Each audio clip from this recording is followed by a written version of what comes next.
আজকে ছিল 26 জানুয়ারি Republic day and তারই সাথে আমাদের স্কুলে স্পোর্টস। তার জন্য আমি স্কুলে চলে গেলাম। দেখো মাঠটা পুরো রেডি আছে স্পোর্টসের জন্য। এই জায়গাটাকে আমরা সবাই মিলে সুন্দর করে আবির দিয়ে সাজিয়েছিলাম। তারপরে দেখো স্টুডেন্টদের যে সমস্ত গিফটগুলো দেওয়া হবে সেগুলোকে বেঞ্চের মধ্যে এক এক করে সাজিয়ে রেখেছি। গিফটগুলোকে সাজানোর সময় আমাদের সবারই ছোটবেলার কথা মনে পড়ে গেল, সেই স্কুলের স্পোর্টসের কথা। তারপরে আমাদের স্কুলের সমস্ত স্টুডেন্টদেরকে নিয়ে এখানে রিপাবলিক ডে সেলিব্রেশন হলো, ফ্ল্যাগ হোস্টিং হলো। আমাদের প্রিন্সিপাল রিপাবলিক ডে সম্বন্ধে স্টুডেন্টদেরকে বললেন।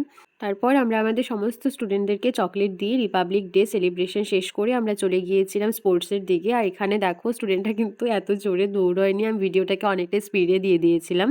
এর পরে ছিল বাস্কেটবল, বাস্কেটবলের পরে ছিল মিউজিক্যাল বল। মিউজিক্যাল বলটা দেখতে বেশ ভালো লেগেছে, খুব মজা হয়েছে। স্টুডেন্টদের খেলার লাস্টে ছিল স্টুডেন্টদের মাদের মিউজিক্যাল চেয়ার। সব থেকে বেশি মজা হয়েছে স্টুডেন্টদের মাদের মিউজিক্যাল চেয়ারে, প্রচুর হাসাহাসি হয়েছে, প্রচুর মজা হয়েছে। লাস্টে যে সমস্ত স্টুডেন্টরা ফার্স্ট সেকেন্ড থার্ড হয়েছে তাদেরকে গিফট দিয়ে এবারের মতো স্পোর্টস এখানেই শেষ। চলো আজকের মতো এখানেই টাটা, বাই।